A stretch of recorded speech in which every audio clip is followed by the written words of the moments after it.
Olá, pessoas, meu nome é Caio Corraine, estamos todos com saudades de casa, né? Porque tá começando a minha primeira vez Pocket. Mas por que Pocket, Corraine? Bom, ao contrário, né, de quase 30 episódios falando sobre a mesma coisa, que é o que eu vou fazer com o Evangelion, esses vão ser programas mais contidos, né? Em que eu vou tentar discutir sobre uma obra em apenas um episódio, ou poucos episódios, né? Não vou garantir aqui que vai ser sempre um, porque eu posso muito queimar minha língua. E nesse episódio de estreia, eu vou discutir sobre a HQ Chico Bento, Arvorada, do Orlandelli.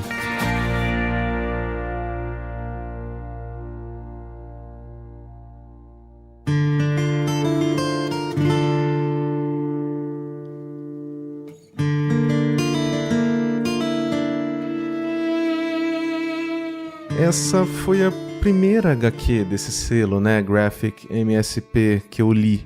Ela me foi dada de presente, né, pelo Marx, que é um grande amigo meu, na CCXP do ano passado. E ela é uma HQ simples, né, mas, nossa, ela fala de tanta coisa. E eu queria começar, né, a discutir sobre tudo isso, dando uma contextualização pra vocês, né, porque quando eu era pequeno, o Chico Bento era o meu personagem favorito, né, porque ele era próximo e fantasioso ao mesmo tempo, né? Porque eu morava no interior, né? Mas eu morava na parte urbana do interior. Eu acho que muita gente já sabe, né? Porque eu já contei sobre isso em vários lugares e tudo mais. Mas eu digo que eu sou de Mococa, né? Eu nasci aqui em São Paulo, na capital. Mas eu fui pra Mococa, né? Pra uma cidadezinha do interior muito cedo, né? Quando eu era muito criança, né? Eu fui pra lá com 6 anos.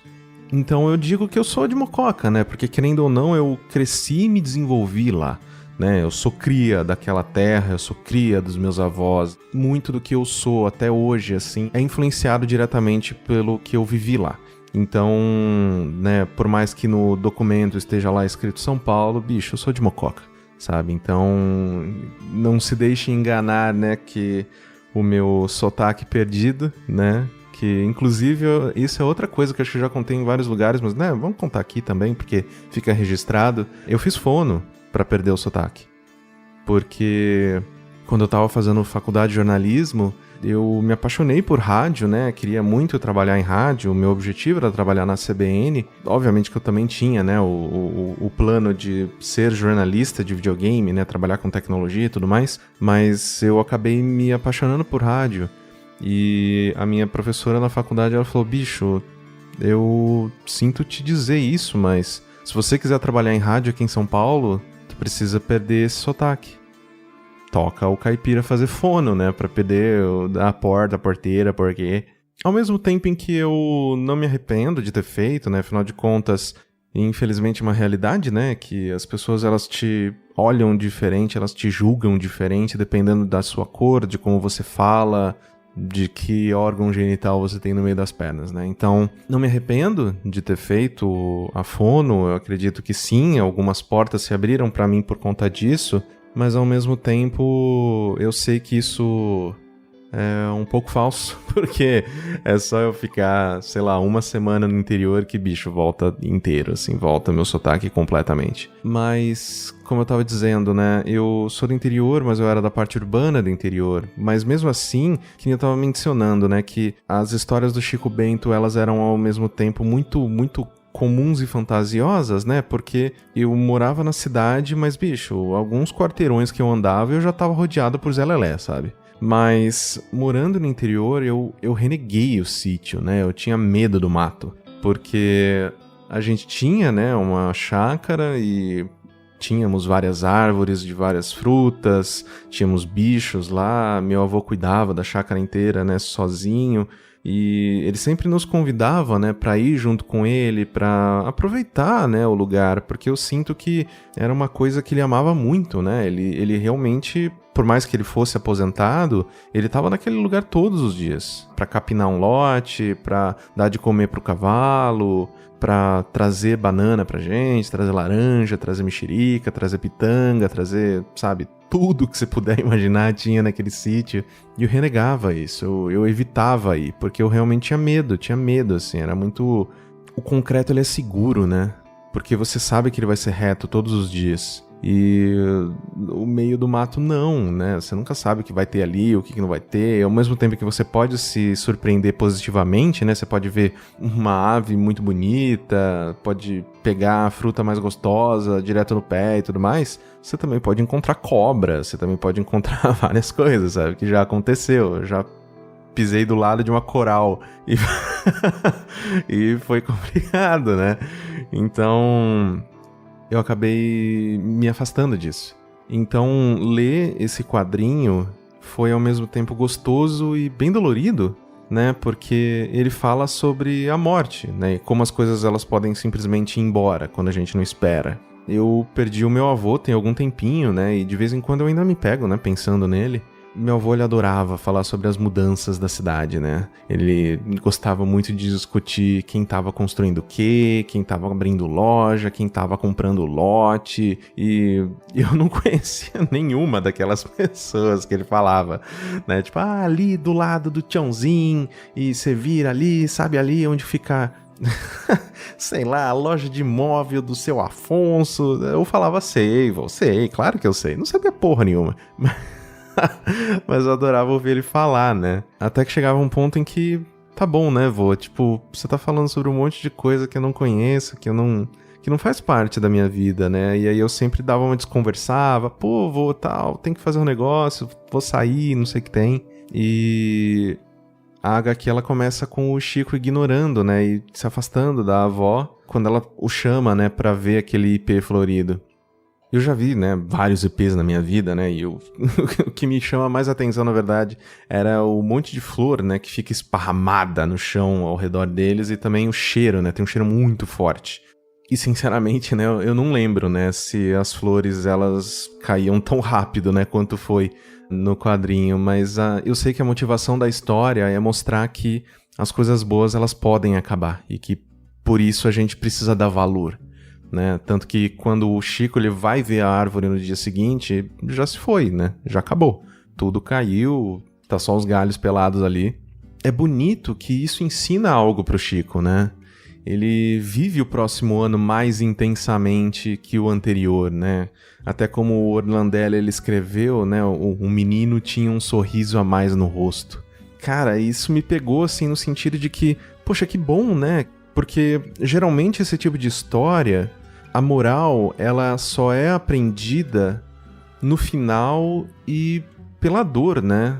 É claro que dessa vez, nesse momento da história, ele precisou, né, sofrer um pouco para poder aprender alguma coisa, né? Afinal de contas, ele ignorou a avó e no dia seguinte, infelizmente, não tinha mais IP para ver. Mas ele aprendeu algo e a gente vê ele aproveitando essas coisas, né? A gente vê ele nadando no rio, a gente vê ele indo pescar com o Zé Lelé, mesmo sabendo que não vai pegar porra nenhuma, só pela presença, né? Só pela companhia do Zé e também o lugar que eles vão pescar e tal. Inclusive, né, uma coisa que eu preciso destacar é que eu achei que o português, entre aspas, errado do quadrinho, né? Ele fosse me incomodar, mas na verdade ele ajuda tanto a história. Porque fazia tanto tempo que eu não lia nada do Chico. E no primeiro, tipo, Icoisitar, eu tomei um soco de nostalgia e voltou tudo, sabe? Então, isso foi muito gostoso, assim. Foi como se eu estivesse reencontrando algo. Então, ter esse português caipira ligando a minha memória afetiva do Chico Bento com essa obra atual foi muito gostoso, foi muito forte pra mim.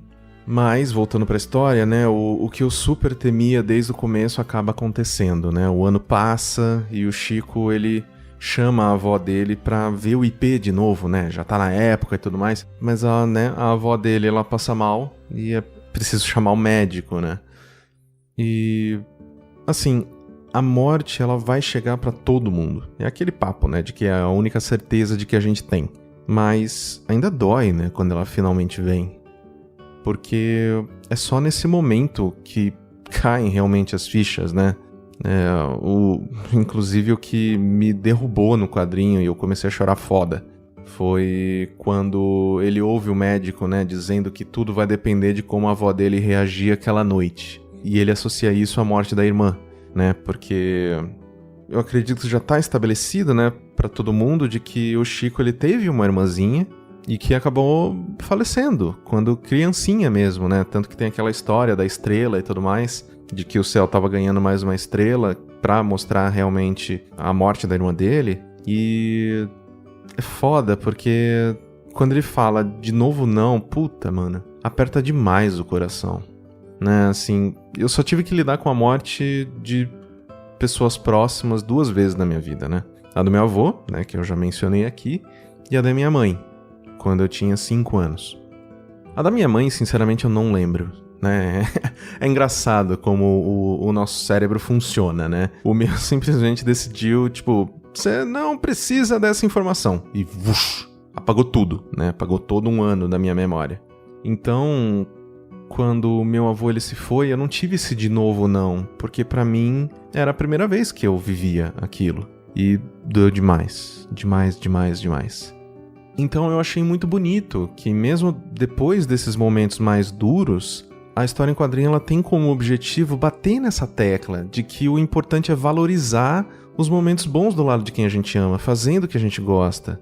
Que é ele aceitando ir roubar goiaba com o Zé Lelé, inclusive o Zé que dá uma surra de bom senso nele, né? Perguntando onde que não comer goiaba ia ajudar a avó dele naquele momento. Que isso é uma coisa também que ressoa comigo, né? Porque no momento em que as pessoas elas estão em luto, todo mundo acha que é pra deixar a galera sozinha e sofrendo e não sei o que tem.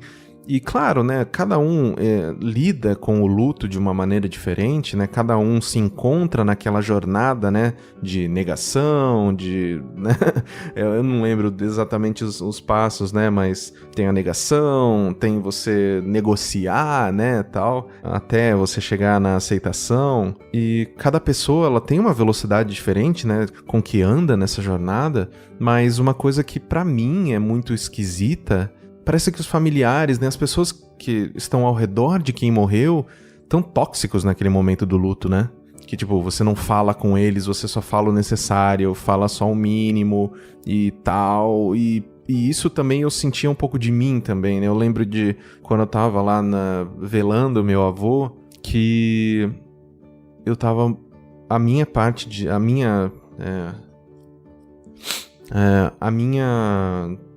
fase de negação, ela foi muito longa, cara.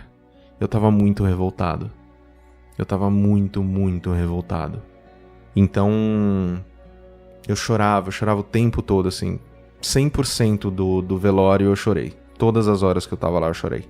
E era um choro de muita raiva. Era um choro de muita... Era um choro muito doído. Porque...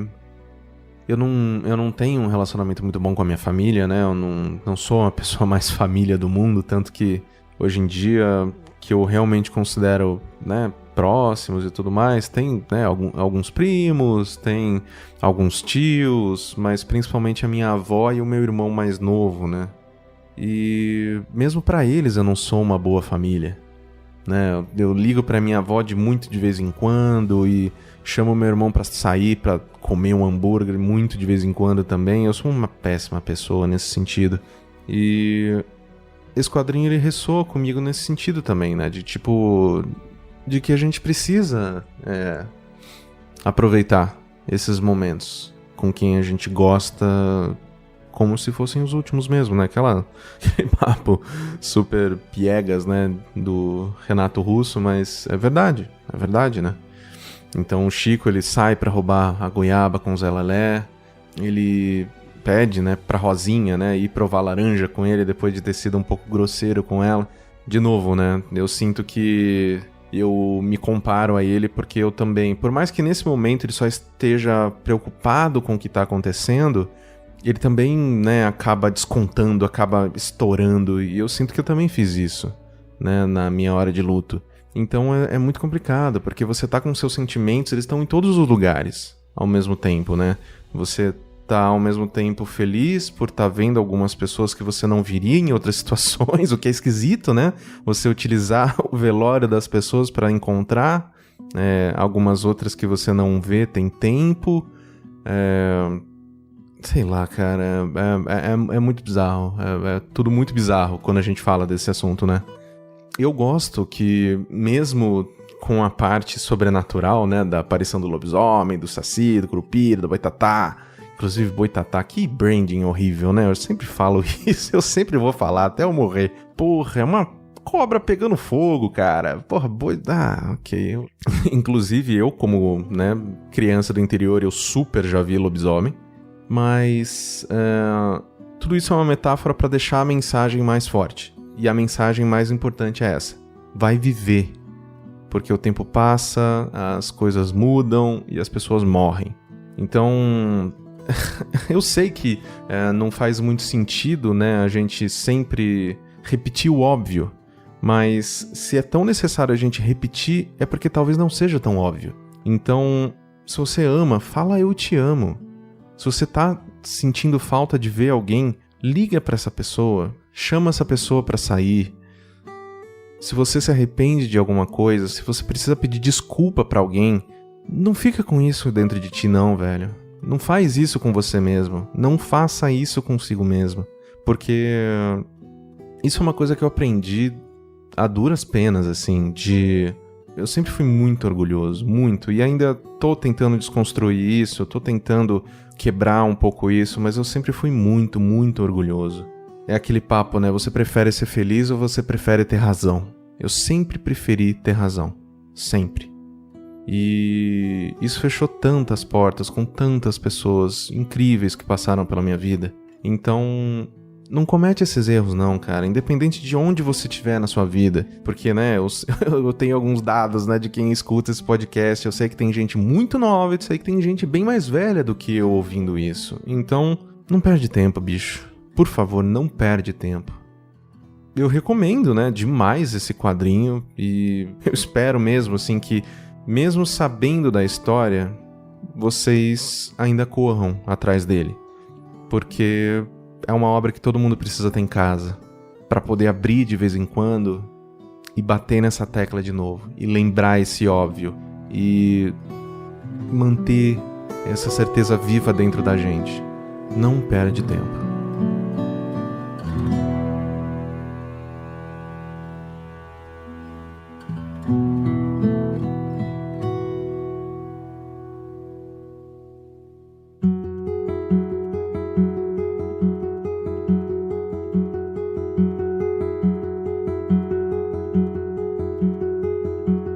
É isso, eu espero. Foi pesado. Eu espero que vocês tenham gostado desse formato, né? Ele não vai ter uma frequência fixa, mas sempre que possível eu vou tentar produzir sobre coisas diferentes. Se vocês quiserem dar um feedback sobre o podcast, em todas as redes sociais eu sou Caio Corraine. Um grande abraço e tchau, seus lindos.